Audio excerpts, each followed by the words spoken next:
still talking to the guys with the money, the guys who are doing businesses, the guys who are making things work, who are driving the economy. On Monday we had Tonya Cole, the co-founder of Sahara Energy. Yesterday we had Mr. Felicia Phillips, the founder and chairperson of Phillips Consulting and the former chairman of the Nigerian Economic Summit Group. Today I have another dynamic and amazing gentleman who is a key player in the hospitality industry. But before I go into my guest for today, I want you to watch this video. So please watch this video with me. I'll be right back.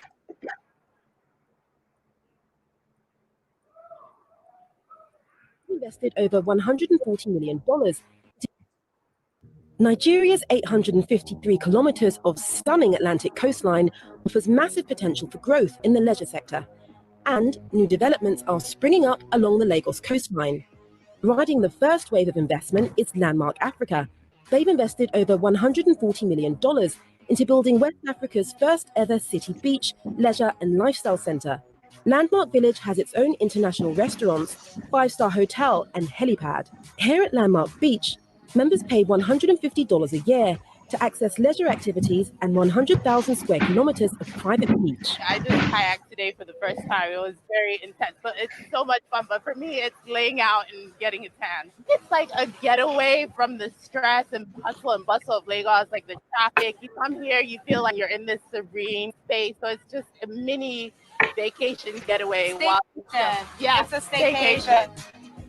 Although it may look like he's on holiday, this is the hardest working man on the beach, Paul Onwuanibe, CEO of Landmark Africa. What is it that's contributing to the growth of the leisure sector in Nigeria? Why are we seeing more people enjoying themselves in their spare time? Three prime reasons. One is just this new age of social media. And people are very aspirational in this part of the world. A lot of people come and try to relive a lifestyle they see on TV or in social media. The second is disposable income. There's a whole new generation of people that have more disposable income. So even in the downturn, they will focus on leisure. The third is just the natural barriers that are being broken down between sort of live, work, and play. So people now understand that it's important to spend a good portion of your time, having leisure and entertainment. And how important is it for Nigeria and Nigeria's economy to have a development such as this in Lagos? First and foremost, it enables people to enjoy themselves and spend their money at home. So it reverses that whole capital flight. You come down here, you're seconds from your door. You have everything that you could have outside. So that's one of the main reasons we set this up, just to give us a chance to enjoy the things that many people who don't have the opportunity to go abroad can enjoy in here. As the sun sets on this beautiful Lagos beach, Nigeria's new breed of pioneering leisure entrepreneurs can look forward to many more sunny days ahead. Ladies and gentlemen, please welcome Mr. Paul Onwuanibe, the founder CEO of the Landmark Africa Group. Good to see you. How you doing tonight? Great to see you too. Thank you very well. And I apologize for coming formally. I had a earlier. No, it's okay. It's okay. That was the video was courtesy of the BBC. I have another video I want to, before we get into the conversation, I have another video I want to show our viewers, and then we can come back into the conversation. Everyone, please watch this with me. This is another video from the Landmark that I enjoy.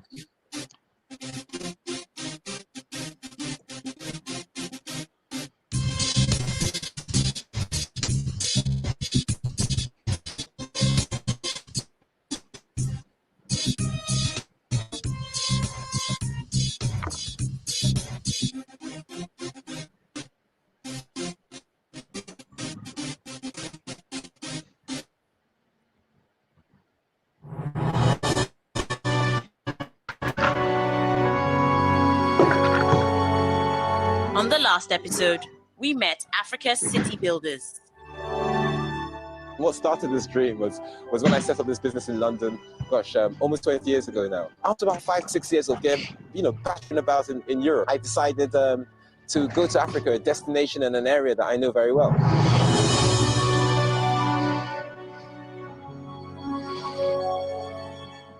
We found out the secrets to success in Cape Town's property scene. So, Mr. Onwuanibe, how did you do it? How did you do it? How did you start? What inspired you to come back home? Well, first of all, firstly, I'd like to thank you for being creative at a time when most of the world's in full throttle panic. Yeah, so I'm honored to be invited to share some of my thoughts on Nigeria, Landmark, and myself, of course. Thank you. How did I start? I mean, it's a long journey. So maybe I'll start the journey from the beginning. About 20 years ago, or just over 20 years ago, I worked for an entrepreneur, and over time I realized that entrepreneurs are not. I'm not sure if the network is connecting well. Oh, I don't know if it's from my side or your side. Gosh, I hope it's not my side. I can hear you. Yeah, I seem to be losing some of your. Oh wow, are you still losing me? I think it's from my side. Please keep speaking. All right. Okay.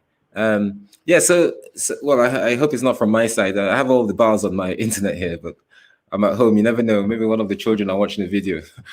Online. Can you still hear me? Absolutely. I think it's fine. I'm watching it live on YouTube now, and it's coming out well. So please go ahead. Keep speaking. All right. Fantastic. Okay. Yes. All right. So this journey started about 20 years ago. Let's say even more than that, 25 years ago. I had the pleasure to work for a guy called Mark Dixon. And he was the founder of Regis. I mean, this guy was an entrepreneur through and through. He rolled the dice every single day without knowing what numbers would come up.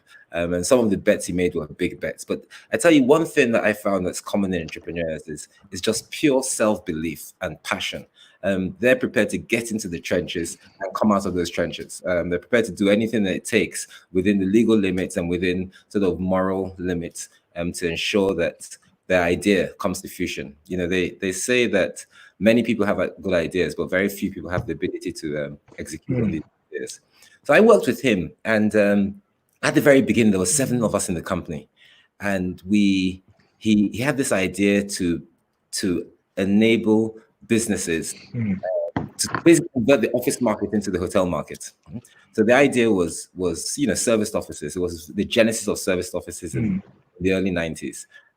So he provided all the furniture, leased the space, and got people in, and all they had to do was come with their briefcases and work. And it grew from one city in London to 262 cities around the world. I followed that journey over a 7-year period. Wow.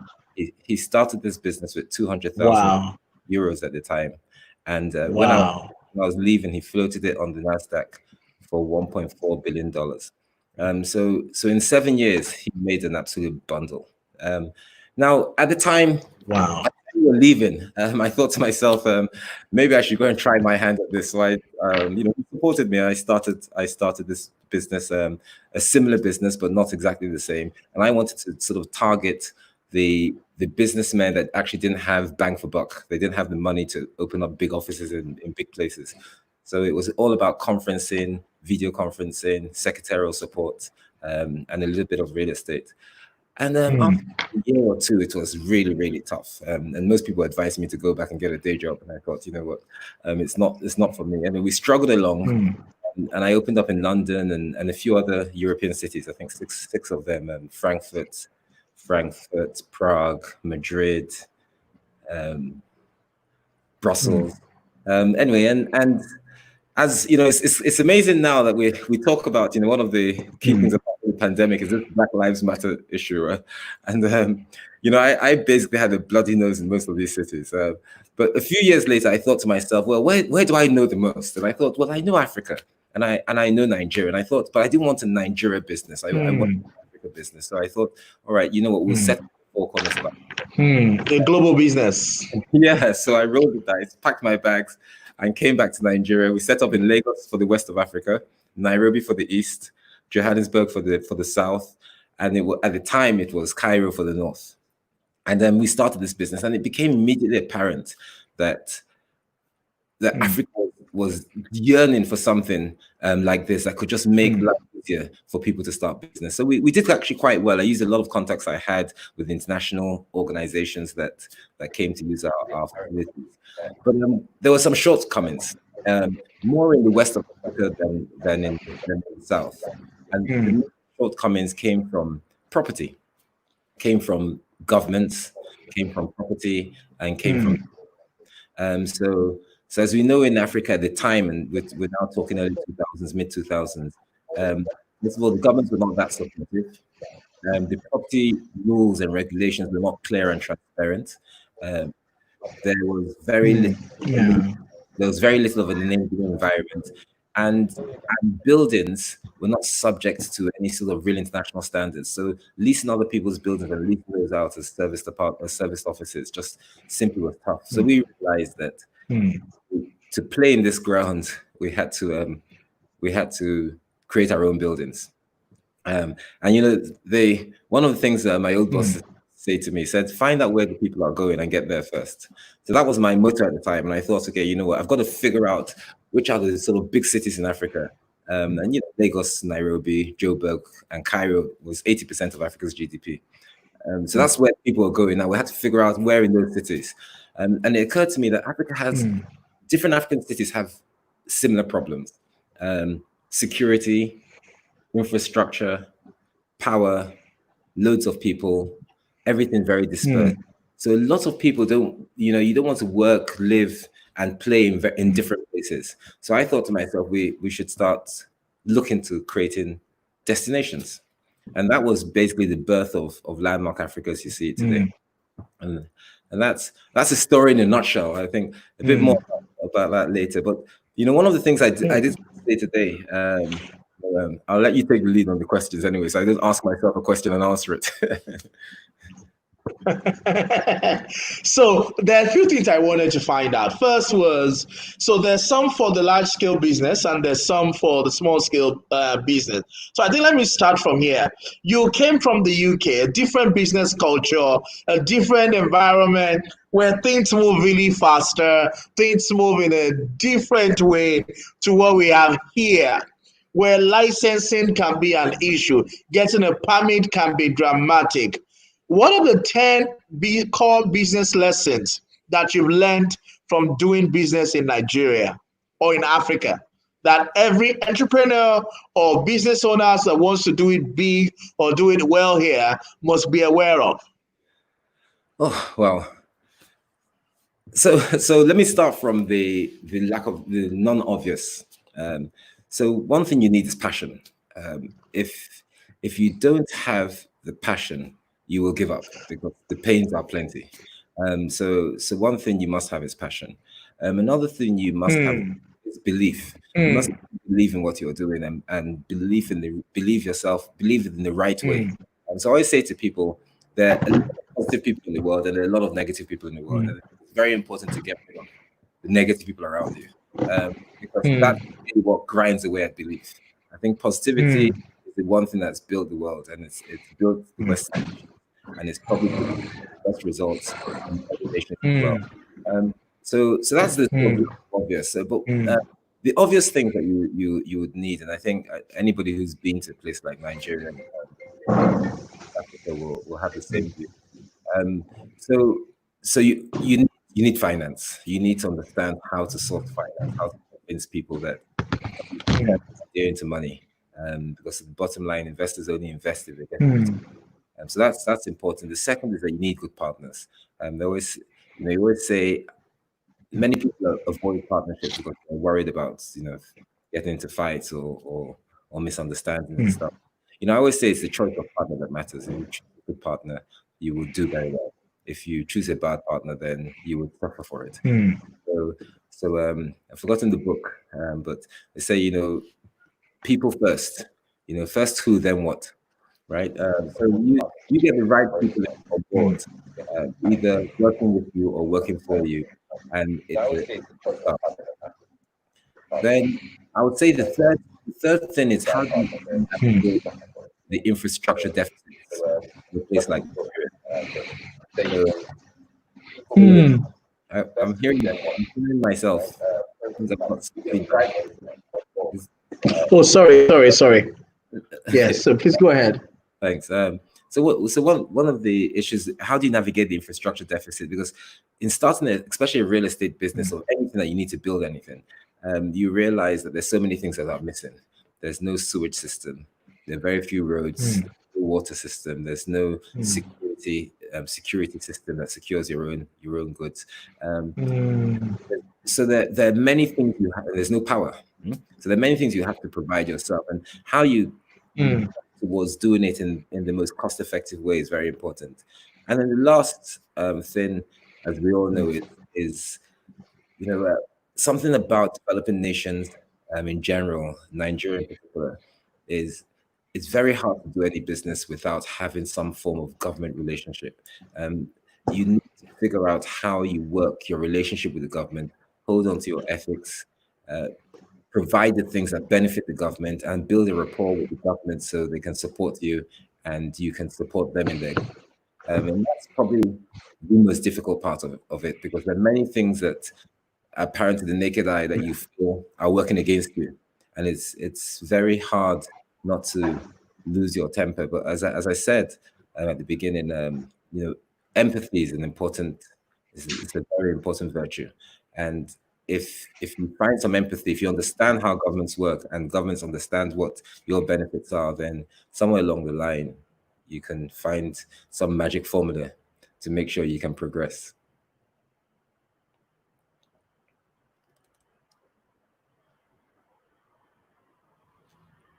I've lost you, Dayo.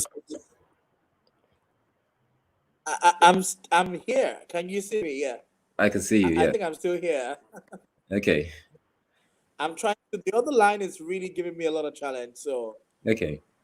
I'm trying to connect with another gadget. Okay. Okay. Can you? Okay. I think we're both together now. We're both together. These are the challenges. The challenges in our dear country. Can you hear me clearly now? I can hear you clearly. Can you hear me? Can you hear me clearly? Yes, I can hear you. So another thing I wanted to talk about is, so dealing with all this infrastructure deficit, how do you still maintain profitability despite this infrastructure deficit? How do you navigate that, in balancing profitability? How challenging is the infrastructure deficit on earning, on profit, on sustainability? That is a great question. When I went to business school, the very first lesson I was taught in business school is that, especially the entrepreneurship class, is whatever you do as a business, there are three sets of people that own the business. Yeah. One is yours, and technically, those three sets of people should take an equal share. Right? So 33.3% of your business basically should go to the government in terms of taxes and charges. Yes. 33% of your business goes to your investors. Yes. Of which hopefully you're a part of, right? And 33% of your business goes to your financiers, the people who actually take the risk on the loans. And that's a formula that works in the Western world. And yes, sometimes it's 27% here or 35%. When you come into an environment like ours, it's very easy to spend 60-80% of your income, yes, creating your business, paying it out to government. So I'll give you an example. In trying to create a destination or build a building, you would need to buy the land, obviously. You would need to register and title that land, and that cost could quite easily range from anything between 10 and 15%. And if you do it inefficiently, it could be higher. And that includes all the surveys and things like that. So before you put a stone in the ground, you've paid quite a lot in just regularizing your title, assuming you can get there. Mm-hmm. Then you have to get a permission for whatever you build on the site. And to get that building permit itself is not always, some states are better than others, and some governments are better than others. So I'll say that in all fairness. And Lagos State was particularly difficult a long time ago. It has improved tremendously. There are still, you know what they say, the biggest room in the world is the room called improvement. Yes. So there's still a long way to go, but I think it's a lot better. But the permitting situation was quite a difficult situation. The first building we put up in Lagos, it took us 3 years to get the permit. and it costs an absolute fortune as well. We've probably spent the best part of 300 million naira literally on permitting fees. But now that sounds like a lot, but in the overall scheme of things, we spent the best part of we spent the best part of 30 billion naira putting up infrastructure that we have at Landmark Village, and so 300 million naira is not that much, but we're still halfway through. But it does take time to do it, because not everyone's on the same page. In terms of just how do you plan a building, and you know what you have in mind. It needs to be efficient in terms of life cycle. It needs to be reasonably cost effective to build it. It needs to look pretty, and it needs to conform with the regulations. And that mix of things is very hard to achieve.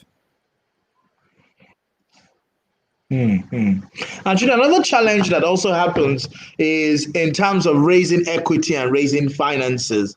How do organizations, what should business owners and entrepreneurs be doing to be able to attract finance and investment? You've attracted so much money. I know you got 20 million naira dollars from Vantage Capital. You keep getting a lot of investment from different stakeholders. What do businesses need to put in place to be able to attract investment? Well, simple thing, three things. Yeah. One, you have to have the people. So you have to have the right people in your business. So whether you're partners or hired, because everything stems from the quality of the people and the thinking and the thought process.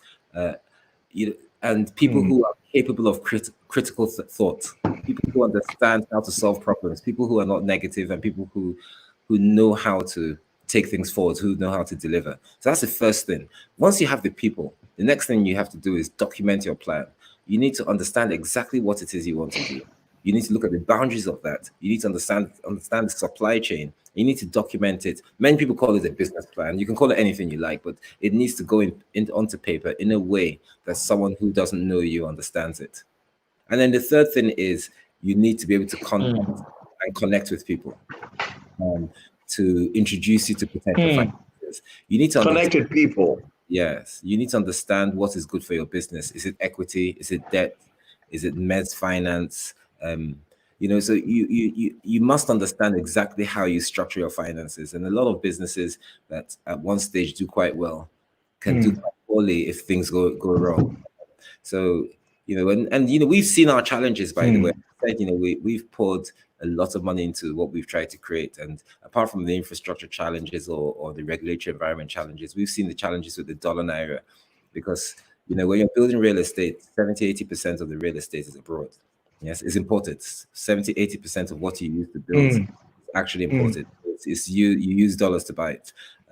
So quite often, if you're building on large scale, you're borrowing the money in foreign exchange. And when we started borrowing our monies in foreign exchange, the naira dollar rate was 120 to 1. Today, it's anything between 400 and 500. So that just tells you how things move, but your income can't change that much. So it's tough. It's tough. It's tough, but it's something that's doable. It's just a matter of what Sorry, Dayo. Go ahead. Yeah. Sorry, complete your statement. No, you were saying something. You were saying something that is doable, but it's tough. Yes, it's I was going to go into focus. What role does focus play? So, what role does focus play in your business success? So you started with one area, you're diversifying, but it looks like most of your diversification is still in allied businesses. What role does focus play in your business success, and how should entrepreneurs diversify and at the same time balance on focus? Yeah. So first of all, I've got to say that I'm one that doesn't really believe in huge diversification. I believe in generic diversification. So as time goes along, you adapt to the times, you adapt to the country you're in, you adapt to the technology. But I'm not one that would start a paper factory today and then start trading oil and then build real estate. I believe in focusing on one thing and doing it. So I'm one of those people that says, many people say put your eggs in, in different baskets to reduce your risk. I say put all your eggs in one basket, but watch that basket carefully. So all my life, I've been on real estate, and everything I ever invest in or ever give thought to or put energy into is Landmark. I don't look outside that box at any point in time, and Landmark doesn't look outside the real estate platform box. What we are destination creators. So we believe in the business leisure lifestyle. So a lot of our revenue comes as an offshoot of real estate, maybe not directly from real estate, but real estate is the platform that actually produces it. So I think focus is huge. Next to passion, courage, and next to passion, courage, and just pure wisdom, focus, I would say, stands side by side with those. I think it's extremely important to Fantastic. stay focused. To understand your market as well, you have to understand the country, you have to understand the market, you have to understand the supply side and the demand side, and most of all, you must understand your business and where you're going. But I always say, and people who work with me say the same thing, you always have the right to change your mind. Never be afraid because you've made a decision, that decision, you have to go all the way. You must always look at the options. You must always look at the world, the way the world is. You must always look at the strategy and the tactics and say, you know what, I was doing it this way before, but allow yourself to try other things. Don't wed and bury yourself in the hole of this is what I wrote down in my business plan first, so that's the way I'm going to do it.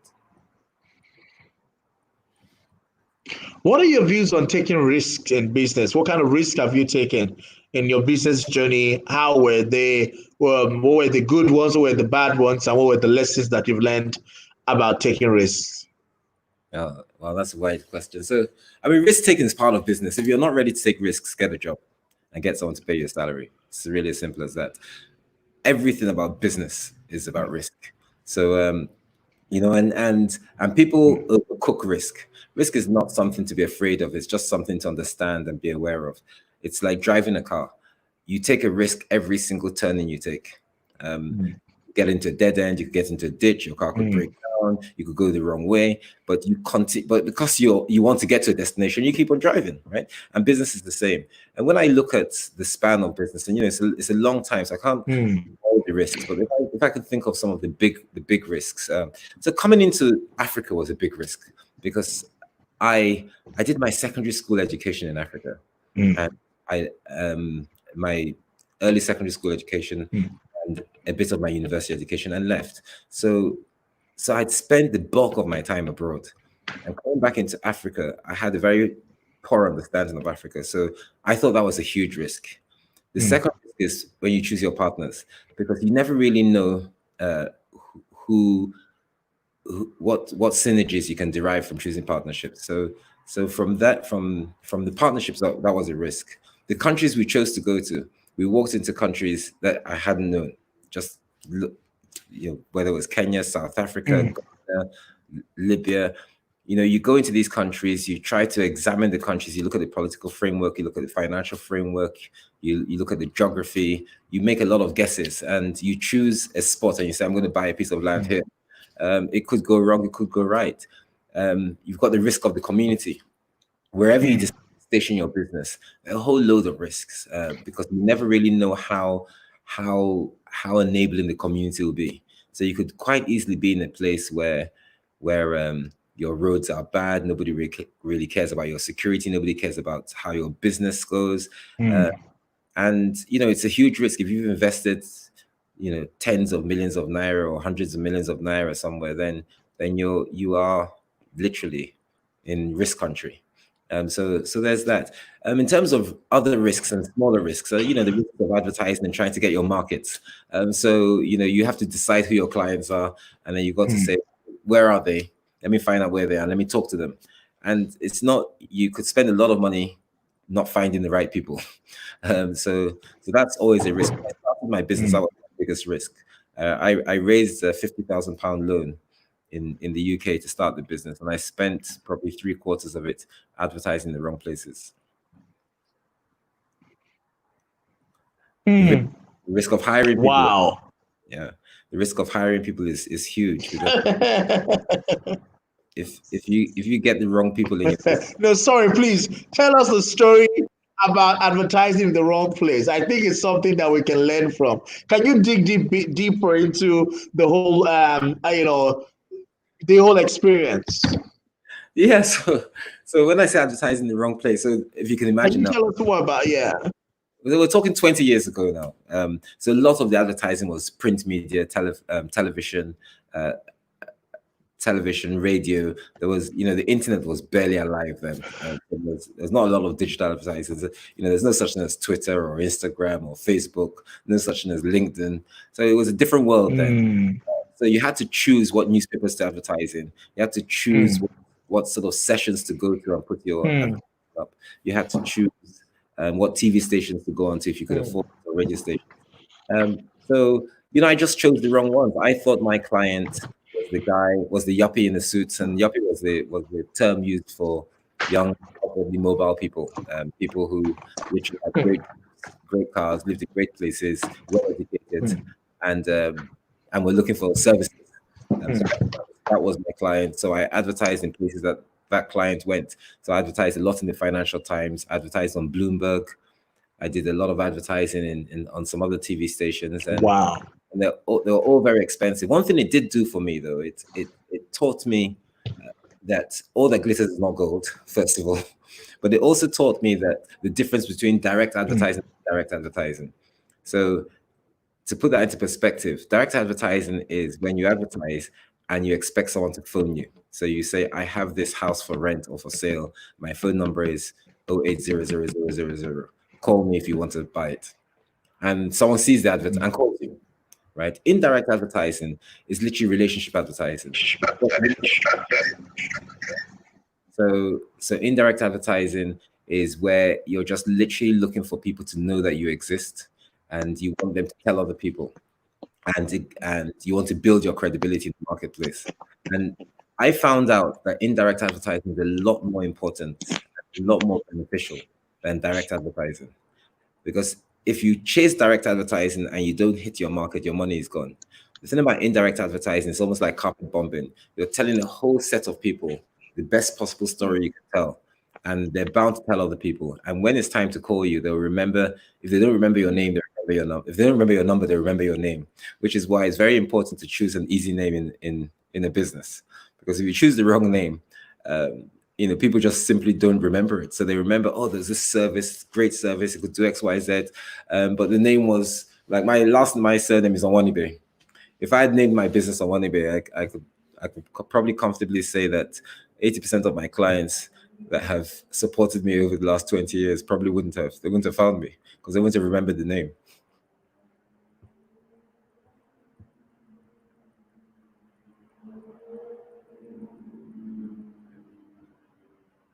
Am I still with you, Dayo? Thank you so much. Can you hear me clearly? Yes, I can, I think. Yes. Can you hear me? I can, yes. Yes. Can you hear me? I can hear you. Yeah, sorry, I keep having some network challenges tonight. I think it's raining in my area tonight, so I'm having a bit of a network challenge. What role has grit and tenacity played in your business success? What role did you say greed and tenacity? Grit. Tenacity and grit. Yes, grit and tenacity. Well, everything, at this conversation. GRIT. Yes. So at the top of this conversation, I started with passion. If you ask me what is the most important ingredient for success in a business, I would tell you straight up, without thinking, it's passion. And passion means many things. It's about grit. It's about tenacity. It's about the ability to work hard. It's about strength. It's about the pursuit of excellence. It's about drive. It's about staying power. The good old fashioned things. So it's huge, because you will come across a lot of challenges. And unless you unwrap those challenges and realize that not every challenge is a major obstacle, sometimes it's just God's way of telling you, I'm not going to give it to you easy. So you have to learn how to unwrap your challenges. You have to learn how to adapt to those challenges, and you have to learn how to turn challenges into opportunities. So I would say it's all about grit, and it's all about tenacity. It's all about courage.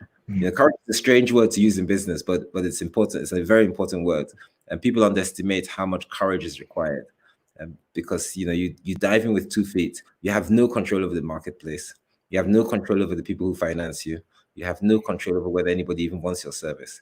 But what you do have control over is your own idea and how you execute it. So I always say, when you're executing your idea, execute excellence in the choice. Execute it in the best possible way so you can raise the hurdle for competition.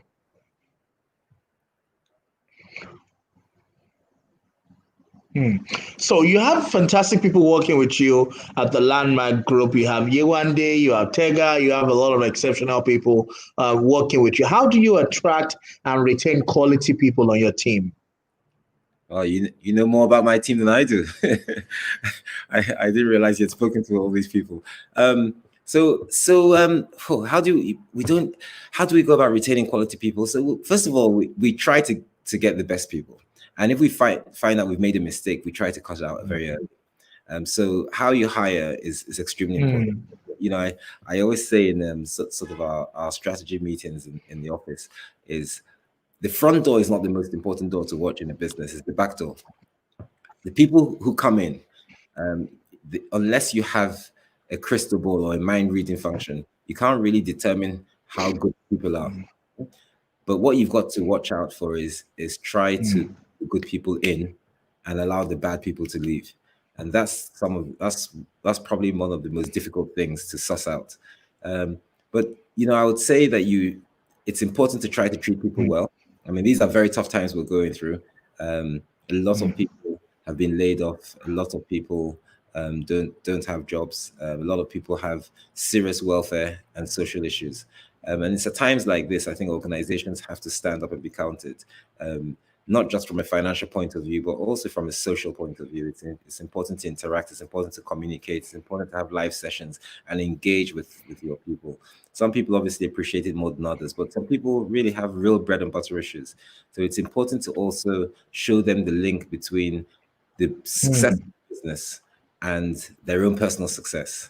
And because it's not all immediate, it's sometimes a very hard sell, because a lot of maturity is required. And I know that when I was in my 20s, and I worked for people, it wasn't immediately apparent to me that every day I went to work, I was actually working for myself. I just thought I was working for someone else. So I try to get away with it. But it's important to try to speak to people and to get people to grow up very quickly and benefit from the experience you've already gone through, so they don't make the same mistakes you've made. And I always say that if you're working for a company, you're working for yourself. So what you put into it is what you get out of it, by and large.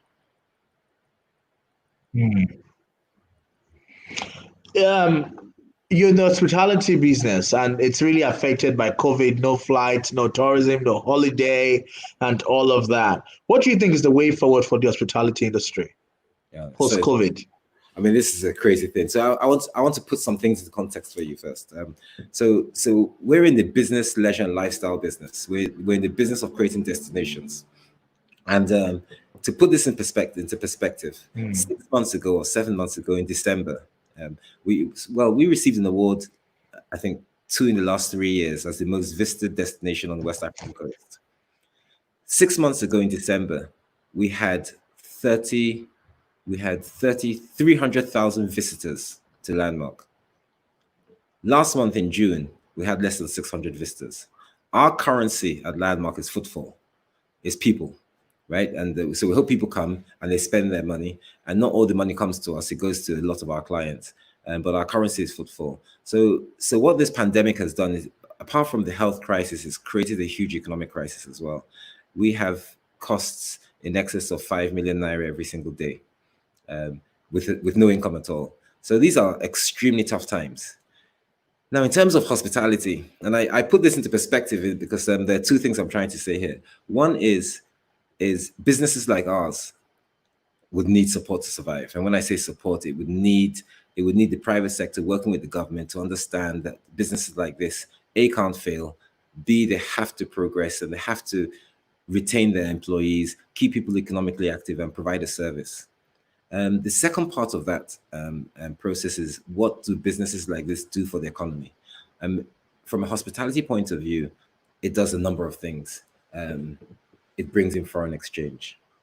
It makes your country more visited. So it brings in footfall. The very thing that we want in our business is what the government should want in its economy. It's people coming into the city or the country or an area and basically spending their money. Because if people do come in, they're creating an economic cycle. They're eating, they're drinking, they're sleeping, they make friends, and sometimes they grow a passion for the area and actually stay. So that economic cycle in itself is huge. The other great thing about hospitality is the foreign exchange angle. What it basically does, it brings in foreign exchange, but it also keeps our domestic currency sort of changing hands as well. And it changes hands at an extremely low level. So these are not huge contracts. These are people spending, 1,000 naira, 500 naira, 5,000 naira. So it's exchanging hands at a very good level, and it keeps the economy going. And the third thing it does is beautification. It just provides what should I say, a lot more investment, if you like, in an area. So people, the area basically grows, yes, because people become familiar with it. I mean, someone said to me a long time ago, about 15 years ago, and I don't mean this in a derogatory way, but the person says, Oyibos only invest where they can go on holidays. And that was when I was trying to come into Nigeria and said, look, Nigeria on holidays, it's too difficult. You can't even get past the airport. But it's so true. And just having traveled the world, a lot of people invest after they go on holidays somewhere. And if you don't have a place where you can drink, relax in a secure environment, then you think, well, why should I do a business here? Or why should I start a business here? So I think the hospitality industry is an important industry. It's like the front room in your house. It's important to have a room that visitors can come, relax, and enjoy themselves. And they want to come back again, and they feel comfortable. And I think that's important. But there are a number of things that are required for the hospitality industry to thrive.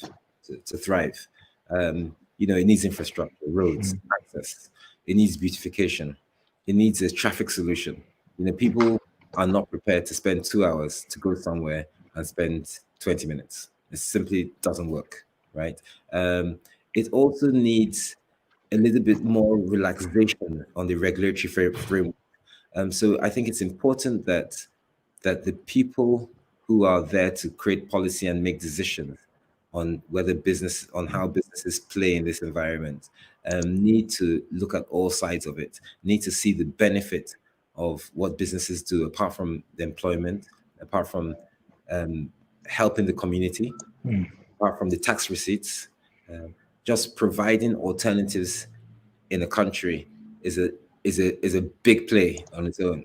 So the hospitality industry is one of those industries that you just can't. And then from an employment point of view, it employs a lot of people. We have over 1,200 people working at Landmark.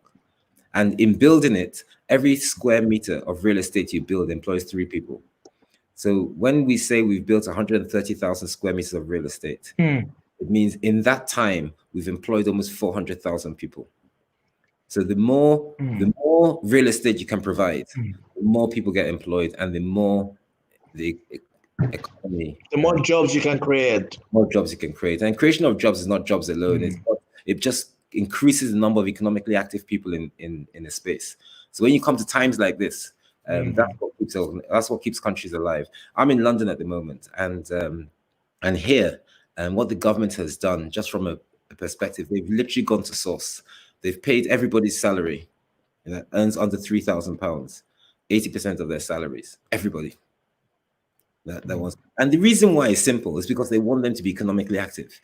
Right? There's no point them being broke, because they're making a bet that each person who has money is going to spend that money. They're not going to just put it in and keep it. So you have to keep the economy and an account sleeping.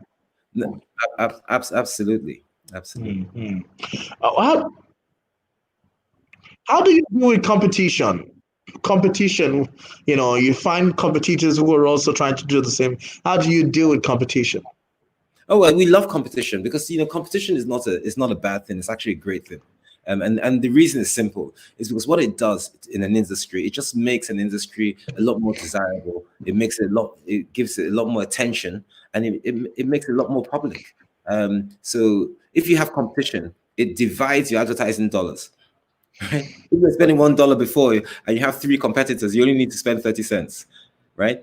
Now, the second thing about competition is, and I always say this, is just be the best you can. Whatever you do, be the best you can. Never do half measures. Don't say, well, it's just good enough. Manage them. Right? We need to move away from that. Be the best you can. The pursuit of excellence is important. And that's fine. And the reason why is because at the end of the day, competition finds its own level. Right? So people may say, you know what, I want to bat at this level. Others may say, I'm happy to bat here. But whatever you do, just do it very well. So I love competition. I think competition is great. All my competitors are my friends. And you know, if this was a show where I could call people, I'll call 2, 3, 4 of my competitors, different facets of our business, and they'll tell you that we speak every day. We exchange ideas. You know, I try to help, and they've helped me. But you know, we bat across a number of industries because you know we've got retail, we've got restaurants, food and beverage, we have the hospitality, the beach, we have the convention center, and we have office, you know, commercial offices. So we have a number of things, and we're competing with different businesses in different sectors that we provide.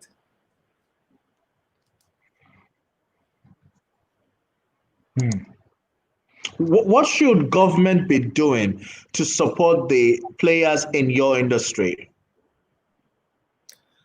So, in particular, in this season.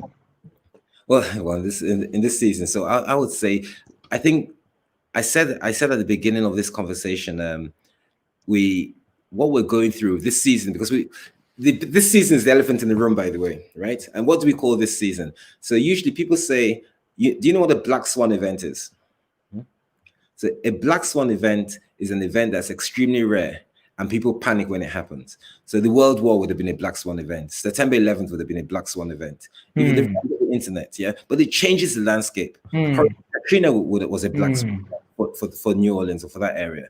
But the damage of a black swan event cannot be told during the event. It comes out, it emerges 6 to 12 months afterwards, right? Now, what good governments do and good leaders, both in the private and government sector, is they don't look at what's happening today. They look, how can I mitigate against the pressures of tomorrow?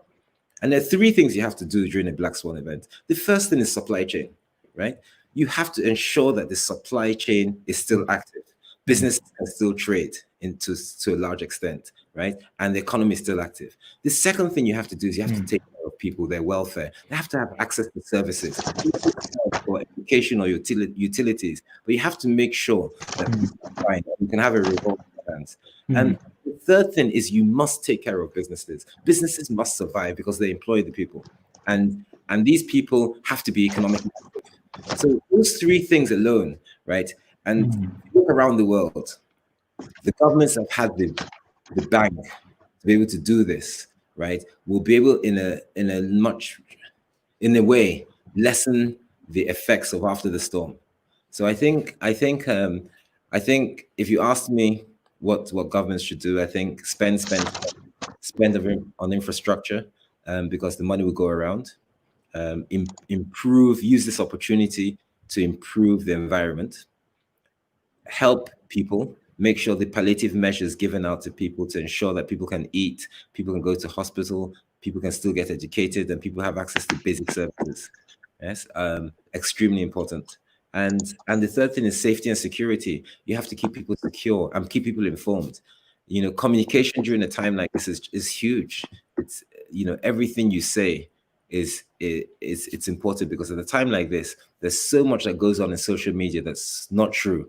But that noise only finds space because there's a gap, because nobody is actually telling people what's going on. And so I would like to see, you know, look, I don't have the responsibility of managing a city, a state, a country, or a region. I just have the responsibility of trying to keep Landmark afloat. But if I had a larger responsibility, my biggest focus would be the 3 things I've said: supply chain, businesses, and the welfare of the people. What is your greatest failure and lessons that you learned from it?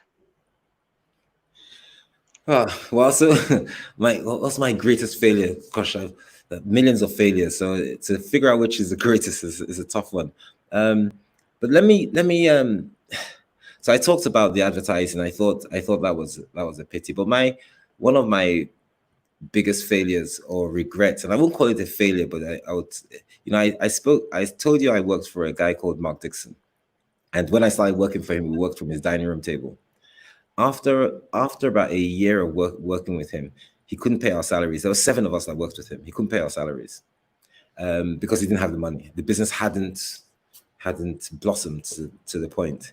So he offered us shares in the company, right? And he basically says, I'll give 7 of you 5% of the company if you forego 6 months' salary, right? Basically, you forego a year's salary, so I'll pay you half your salary.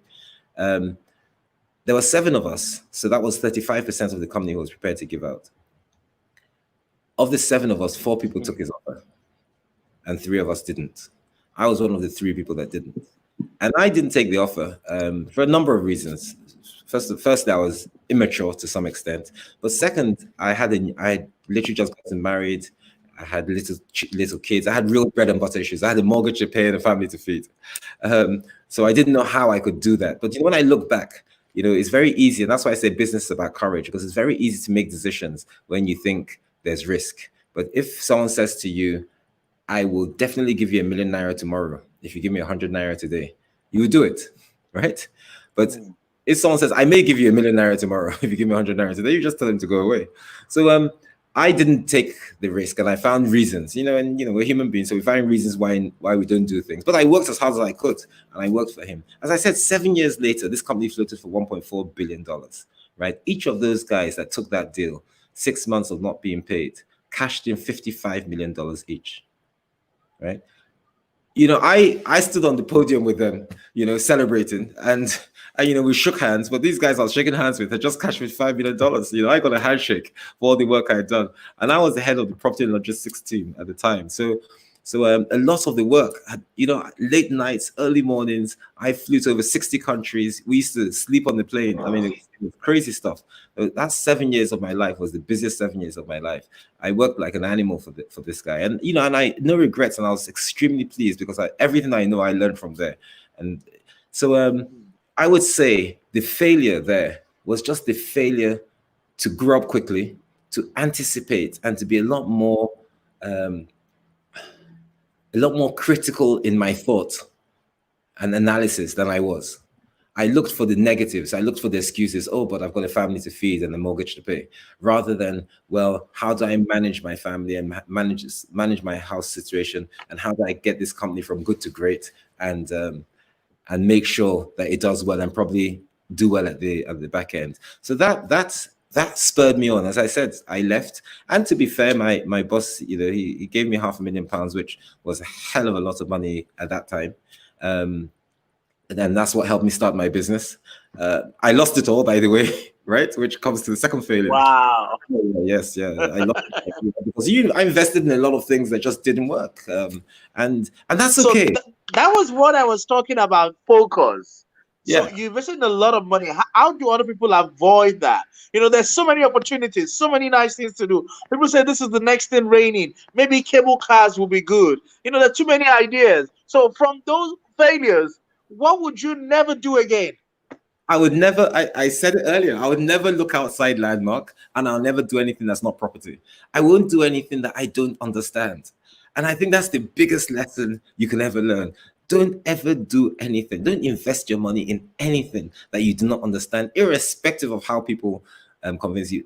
I tell you that every week, I probably get, without exaggerating, I probably get 3 to 4 offers for some oil and gas trade, or some telecoms trade, or some IT thing, and I just say, look, I don't understand it. I don't know it. I'm in my box, right? And my box is this box called Landmark, and everything I put in, I put all my eggs in, and I watch this basket carefully. I watch this box carefully. So I would say, the first thing, don't invest in things you don't understand. Second thing, don't invest in anything you don't have passion for, right? And third, so this is the challenge I also have. While we also focus, God forbid, understanding how Africa works, and you know that doing one business, so you put everything into Landmark. Most of your big investment now, what over maybe 1, maybe 5, maybe 10 billion, is on the same axis in Oniro. Most of your energy, your investment over the last 5 years in Nigeria is in that same axis. So if for God forbid any reason there was any challenge in that area, does that mean that the investment in that place, God forbid, there was a war, there was something, and there were bombings or whatever it was, God forbid. So is that also not risky to put all the eggs in one basket? It is, but you die fighting. It's like living in a house. I mean, you don't sleep in a house one day and then go to sleep in another house the other day because you're afraid something will happen to this house. At the end of the day, right, we put everything in one place and we watch it carefully. We watch the community carefully. We watch the infrastructure carefully. We lobby the government carefully. We do everything to make sure that we're lucky. The harder we work, the luckier we get, right? Now, if the worst comes to the worst, I mean, it happens. But remember when we all came into the world, we came in with nothing, right? And when we leave with nothing. So it's what we make in the time between life and death. And if you lose everything, you start again. Because when you came here, you came with nothing, right? But you do everything possible not to, and you die with it. And when I say you die with it, it means you do everything to make sure you guard your investment, you grow that investment, and you make sure you improve other people. I always say it's very important. Anything you want in life, make sure you help others achieve it first, right? Because if you help people achieve what they want, they will help you achieve what you want. So in life, we're in a community. Absolutely. Yes, you can't get into a situation and oppress everybody and be the only one milking something, right? It's simply not viable. At some point, you get cut out, and we've seen it happen time and time and time again. So when I say invest, I'm not just saying invest your money, right? That's why I use the word passion and courage.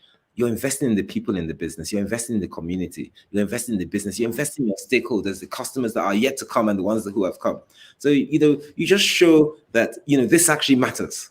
And it's very, very strange situations where it goes the wrong way. You will face challenges. We face challenges every day. I've got a road that I've been campaigning to get sorted out for the best part of a couple of years, right? We campaign in the community to make sure that the community is intact and is straight and the right things are done. We make sure the regulatory environment is good. We make sure that the people are fine. We make sure people don't steal from us as well. We make sure that we spread the glory. And it's tough, but you've got to, if you focus on it, even though it's tough, at least you have your eyes on the ball. I always say you've got to be in it to win it. Right? What's your networking 101? Networking 101, because relationship is important for business sustainability. Yes. So networking 101 is likability. I'd say don't make enemies. Yes. Make sure everybody's a friend and don't take life too seriously. A lot of people quarrel over very minor things and keep quarrels. And I just say, look, nobody is an enemy to me. We may have a misunderstanding. We may not agree. Right. But you won't see me either bad mouthing you or trying to hurt you as a result. I will always try to make sure that we find a way to at least agree to disagree, right? So my basic principle in life is to try to make everybody a friend. Be pleasant. Do to people what you expect people to do to you. And not everybody will reciprocate, but that's life, right? Don't feel bad about it. And if you get hurt, don't feel bad about it. And don't take it out on the next person. Just try your best to be as good as you can all the time. So let me also break this down a little bit. Let me go back a little bit and break this down. So, yes, be likable to everyone. But if I want to begin to play among the big players, before you begin to engage the big players, and when you were leaving the United Kingdom, were the kind of relationship that helped you when you were coming back into Nigeria, were they from the people that you had gone to school with? Did you have to come into Nigeria and join some clubs and associations? Like, for example, if you wanted to run for politics in Lagos, you had to, people usually will want to go and sign up with Yoruba Tennis Club, Eko Club, Island Club, Ikoyi Club, and all of that. Is there any kind of, what would I say, routine that you had to go through if you wanted to be able to network at a large scale to, in the business community in Nigeria? No, I didn't do that, and I'm a social animal, but I'm not that social. I try to keep my head below the parapet. As a matter of fact, most people don't know me. They know Landmark, but they don't know me. But I would say what I try to do is everybody I meet, I try to leave a memory. And I think if you do that, when you call them the next time, they think they're more likely than not, A, to take the call, and B, to be pleasant. I try to be pleasant. I try to be very helpful as well, and I try to be nice. But I didn't join. I stand today. I'm not a member of Ikoyi Club. I'm not a member of Apapa Club or Ikeja Club. I'm not a member of any tennis club. Or Rotary or Lions Club. I'm not a member of anything, right? I just make sure I try to influence the environment around me and the people around me. And when I came back into Nigeria, obviously my first port of call were the people I knew when I was a kid. Yeah, right. So some of my closest friends today are the friends I made in secondary school when I was 10 years old, because we lived in England when I came to secondary school in Nigeria. My parents were diplomats, and I was sent to Nigeria to learn the Nigeria thing. So I was sent to boarding school at the age of 10. My brother and I were carted off to Lagos, to Janike, if you know it, Federal Government College Lagos. And I spent 5 years there, and those were some of the best 5 years of my life, because most of my dear friends today are the people I met then. And thankfully, we influenced each other enough to be in contact and to help each other now. And a lot of people who have helped me have been those. Obviously, my first degree was in Nigeria as well. A lot of my partners today are my partners that I went to university with as well. So, I try to keep relationships, and I think they're very important. Relationships are your currency. The more people you know, the richer you are. Excellent. So I'm going to wrap up my question here, because already 1 hour, and I don't want to overstretch your time. But I want to go back to.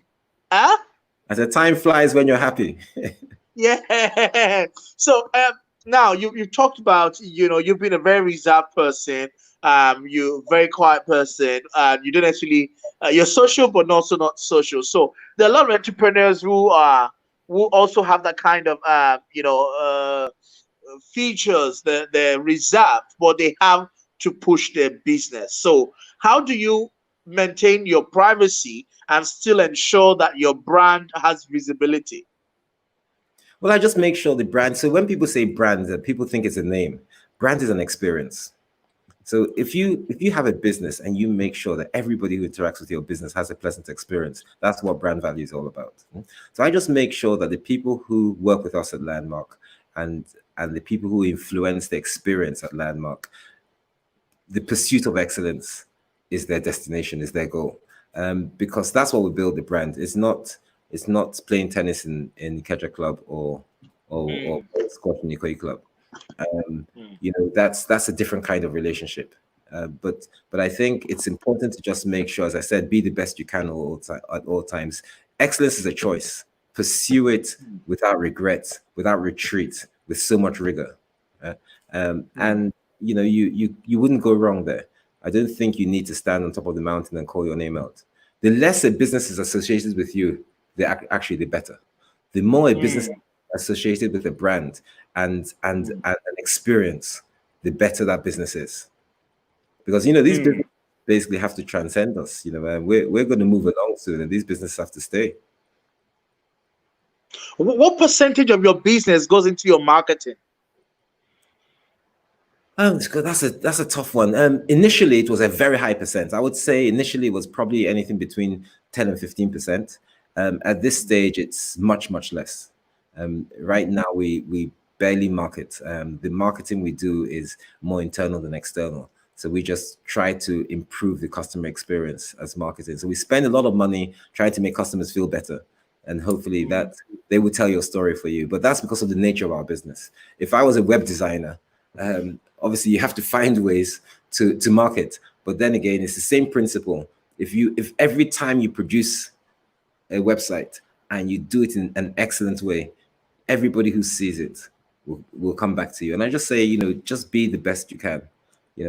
It's so important. I have something on my wall in my office for people who've been to my office on the back, and it basically says, if you want something you've never had, You've got to be prepared to do something you've never done.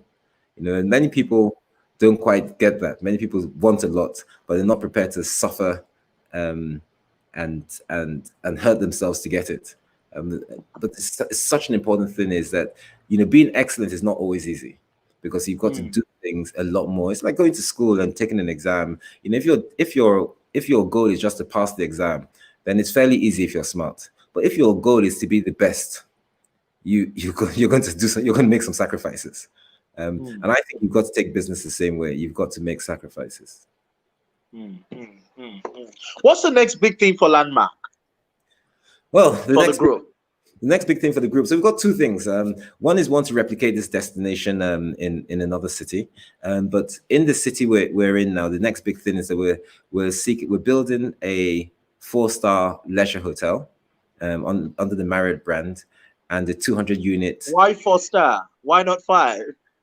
Because I don't think 5-star is actually required. And if you understand how the star ratings of hotels are, it's about the services rather than the building, right? So because we're already on the beach and because we're already a mixed-use destination, we have a lot of the services already. So we want to build something that's more of a lifestyle brand. So we're going under the Renaissance brand of Marriott, which is a lifestyle brand. So you know, we have a convention center, so it's a convention hotel, it's a leisure hotel because we've got a beach, and it's also a business hotel because we're in a business community. So that's the next big thing. We're going to also build a residential apartment block with it that's 200 units strong. But the important thing about this residential apartment block, it's meant to target real people like you and I, people who go to work every day and are normal people.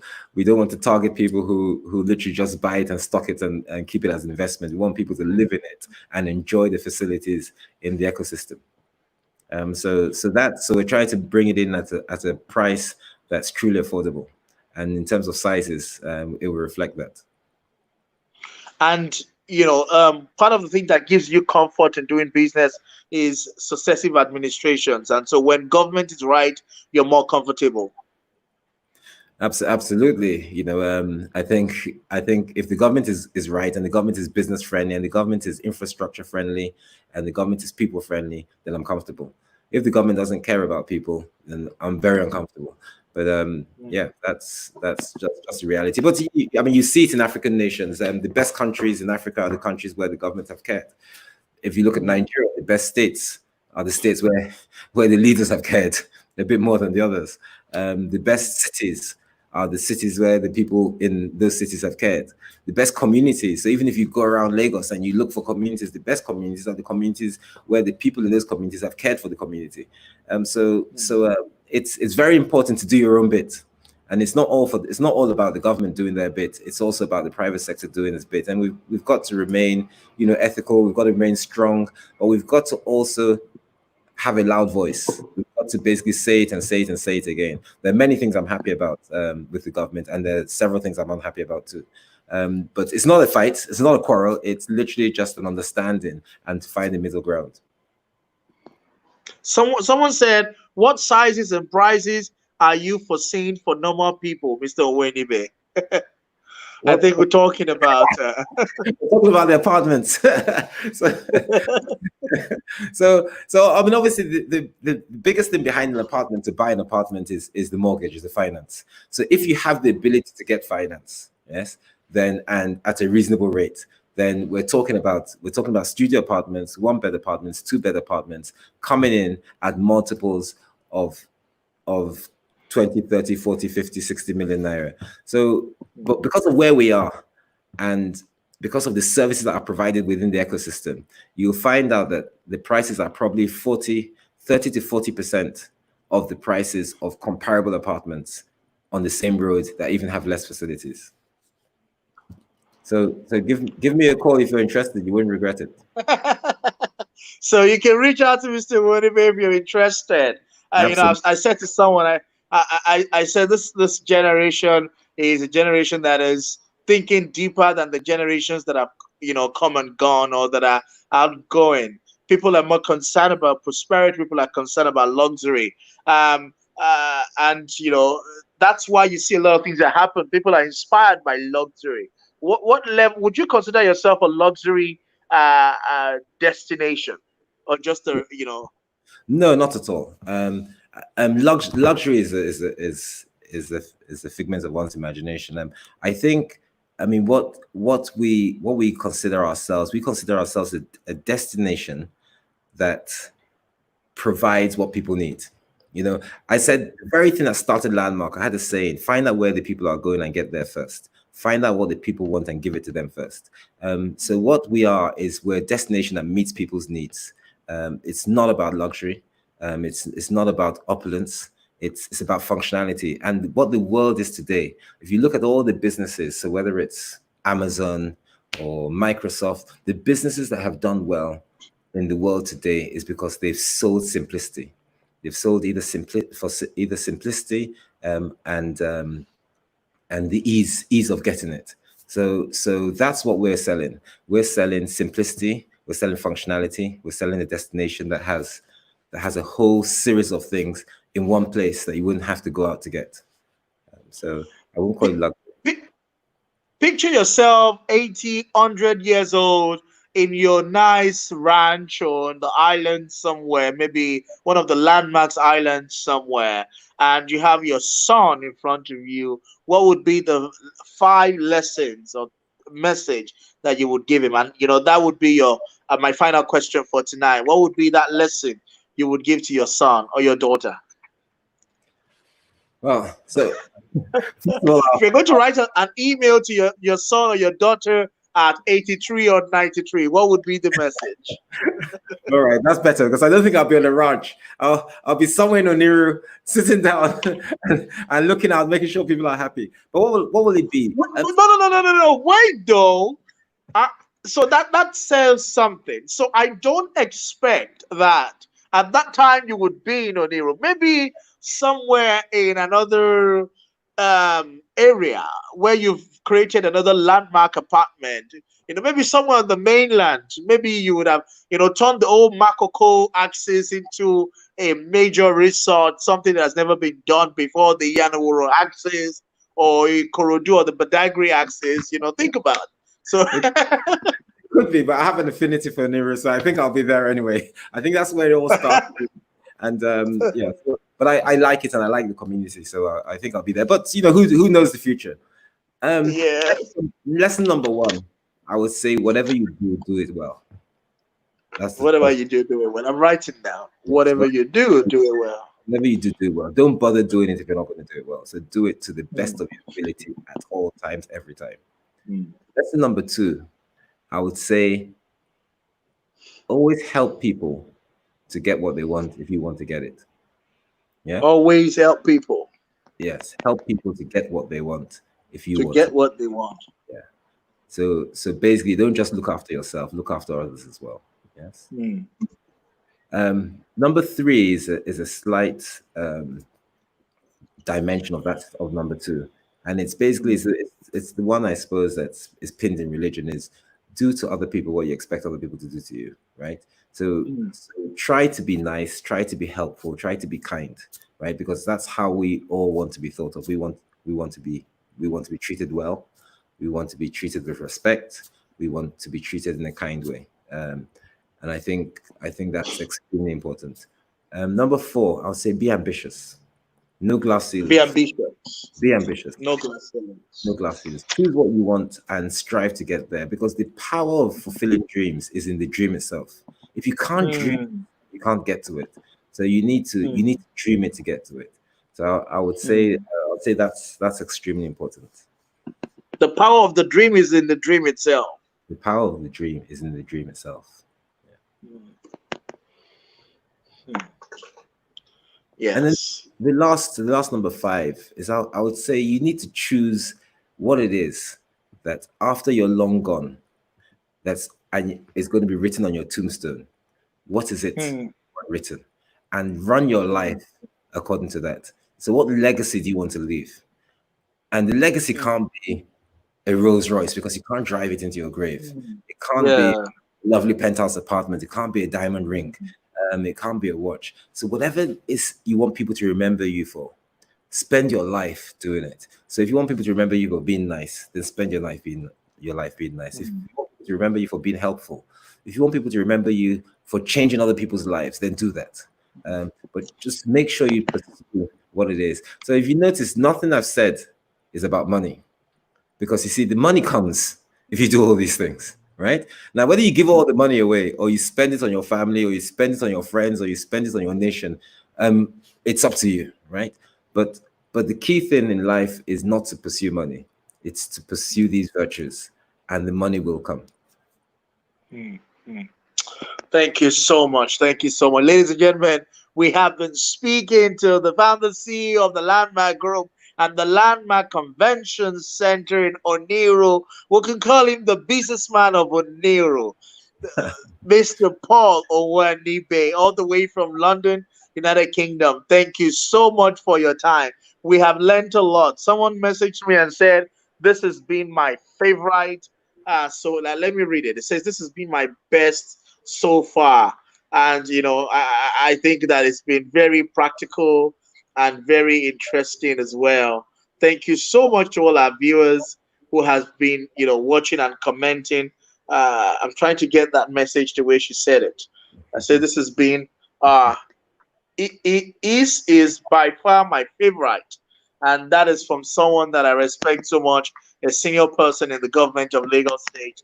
Thank you so much for the comment. And, I'm seeing a lot of people also who are commenting and all of that. Thank you for the insight that you've shared. We're very grateful. We hope that when we, after COVID, and we decide to take all these conversations we've been having over the last 3 months offline, and we have the big CovInspiration convention in Lagos and other places, that you would also oblige us and share with us some more insight on our offline event after COVID, by the grace of God. Keep all of us still there. Son Omolola says, highly insightful, lessons learned are profound. And Stella Wache says, thank you, sir. A lot of comments are coming in. Thank you so much. That says, thank you for this. Samson Ajayi, thank you for this program. Thank you so much. We can only thank Mr. Onwuanibe, who has shared with us his insights and his thoughts. And we're going to go home with this 5-point. Choose what it is you want to be remembered for, what you want your legacy to be. And I think my best quote tonight is, the power of fulfilling dreams is in the dream itself. And of course, for everyone, be ambitious, no glass ceiling, do to others what you expect them to do to you, and always help others to get what they want. Look after others. Whatever you do, do it well every time. Thank you so much, and God bless you. Any final words? Yeah, no, absolutely. So I want to say, if you give me 30 seconds of your time, the first thing I want to say is I want to thank my team at Landmark, because when this war broke out, and I call this pandemic a war, we created a war team. So the first thing is a shout out to the war team. The second is a shout out to all those in the government that understand what it takes to deal with a situation like this. This is not just a health crisis, it's an economic crisis, and there are a lot of vulnerable people. So shout out to those who have put people before themselves. A shout out to those in the private sector as well, who despite all the challenges that are being faced in what effectively is the toughest time in our lifetime, are still trying to survive and make things happen. And I want to wish everybody, safety. And I want to also say, this COVID thing is real. So be careful. It's not imaginary. So be careful, be observant. It will pass, like all things do. And when it does pass, we're going to have ourselves one hell of a nice party, right? So I look forward, Dayo, to having this CovInspiration thing on Landmark soil. We'll support you in every way and all ways we can. And we'll bring some of the best speakers to come and shout out about what should happen and what is happening. So thank you very much for coming on the show. I really do appreciate it. Thank you so much, everyone. Thank you so much. And for those who are watching on Instagram, we can't project you on this screen on the other platforms, but we're very grateful. I want to say a big thank you to all the team members from Landmark, Tega and Yewande. Thank you for making it easy for Mr. Onwuanibe to join us here on the team. Thank you so much, everyone, and have a great evening. God bless you real good. Have a great evening.